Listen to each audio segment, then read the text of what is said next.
नमस्कार, आप देख रहे हैं द झार न्यूज़ और मैं हूँ गुंजन कुमार।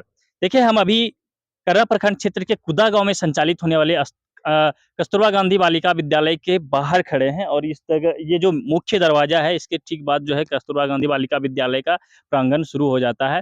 तो चलिए हम यहाँ आज क्यों पहुँचे हैं, असल यहाँ समस्या क्या था, तो वो मैं आपको बता रहा हूँ बताने जा रहा हूँ। देखिए, हम अभी कस्तूरबा गांधी बालिका विद्यालय के बाहर खड़े हैं। हालाँकि यहाँ इस विद्यालय में जो है कई समस्याएँ हमें अपने सूत्रों के अनुसार पता चला कि यहाँ जो है कई समस्याएँ हैं इस विद्यालय में और इसमें से सबसे बड़ी समस्या का अगर हम चर्चा करें तो इस विद्यालय में कुल 21 ऐसे बच्चियाँ हैं जो कि नीट की तैयारी कर रही है। अब एनईईटी नीट का जो है तैयारी कर रही है, जो बायोलॉजी की छात्रा है और उन्हें जो है बुक उपलब्ध नहीं है।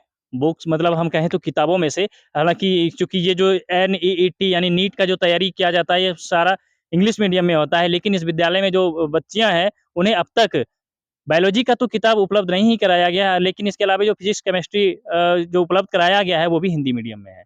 इंग्लिश मीडियम का बुक उपलब्ध नहीं कराया गया है। तो ये जो है तैयारी करने वाले बच्चों के लिए कहिए तो काफ़ी जो है एक तकलीफ़ भरा बात है क्योंकि अगर वो सही से सब्जेक्ट ना पढ़े, सब्जेक्ट बुक ना मिले उसे, तो फिर जो है जो तैयारी कर रहा है उसमें दिक्कत आ जाएगा। इसके साथ ही इस विद्यालय में जो है कंप्यूटर शिक्षा के लिए कंप्यूटर सिस्टम लगाया गया है। लेकिन जब बच्चियाँ अपने सब्जेक्ट से संबंधित कुछ सर्च करना चाहे, तो जो है उन्हें इंटरनेट की सुविधा नहीं होने के चलते सर्च करने में दिक्कत होता है। यानी सर्च होएगा ही नहीं जब इंटरनेट ही नहीं है तो फिर वो सर्च क्या कर पाएगी। तो इस तरह से जो है यहाँ वाईफ़ाई कनेक्शन भी नहीं है, किताब भी जो सही से उपलब्ध नहीं है, तो ये बड़ी समस्या है जबकि नीट की तैयारी कराई जा रही है। तो चलिए इसके अलावा अगर हम बात करें इस विद्यालय में क्लासरूम में जो है सीपेज हो रहा था और जिस सीपेज के चलते कई समस्या उत्पन्न हो गया। हम बता दें कि इस विद्यालय के जिस क्लासरूम में सीपेज हो रहा था, उस क्लासरूम में जो है पढ़ाई फिलहाल बाधित है। यानी एक कंप्यूटर क्लासरूम था, जिसमें कि जब सीपेज हो रहा था, तो वहाँ से सिस्टम को हटाया गया और सिस्टम हटाया गया तो पढ़ाई में बाधा हो रहा है। यानी कुछ तो दिक्कत हो रही है। इसके अलावा दूसरे कमरे में भी कंप्यूटर क्लास शिफ्ट किया गया, हालाँकि अभी वहाँ चल रही है। लेकिन साथ ही ये भी बता दें कि जो प्रैक्टिकल रूम है और लाइब्रेरी है, इसमें भी जो है इस तरह से शिकायतें हैं। सीपेज हो रहा है और वहाँ पानी चू रहा है, जिसके चलते वहाँ भी प्रैक्टिकल बच्चों का जो बाधित है और लाइब्रेरी में नहीं जा पा रहे हैं चूँकि वहाँ पानी चू रहा है।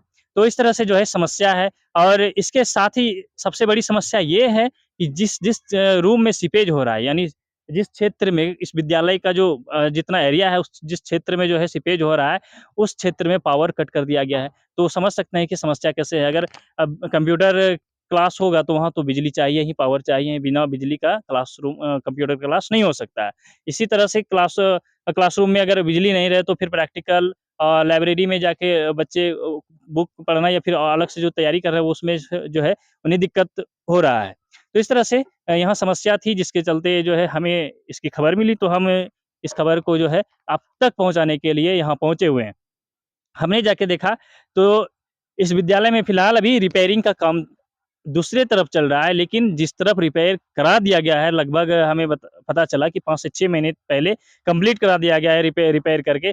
छत के ऊपर ऊपर जो है लगभग 1.5 इंच का लेयर बिछाया गया है और उसके बाद भी उसी क्षेत्र में सीपेज हो रहा है। तो इस तरह से जो है बड़ी समस्या अभी इस विद्यालय में उत्पन्न हो गई है। हालाँकि हमने इस मामले को लेकर जिला शिक्षा पदाधिकारी से फ़ोन के माध्यम से बात किया। उन्होंने बताया कि ये मामला हमारे संज्ञान में नहीं आया है, अगर ये मामला हमारे संज्ञान में आता है तो हम इस पर जाँच करवाते हुए कार्रवाई करेंगे। तो फिलहाल देखना है अब किस तरह से जिला शिक्षा पदाधिकारी इस विषय को लेकर कार्रवाई करते हैं। हमने तो इस समस्या को लेकर आपको बताया कि देखिए क्लासरूम में अगर पानी सीपेज हो रहा है तो किस तरह से समस्याएँ उत्पन्न हो रही है। तो चलिए बने रहिए हमारे साथ और देखते रहिए द झार न्यूज़।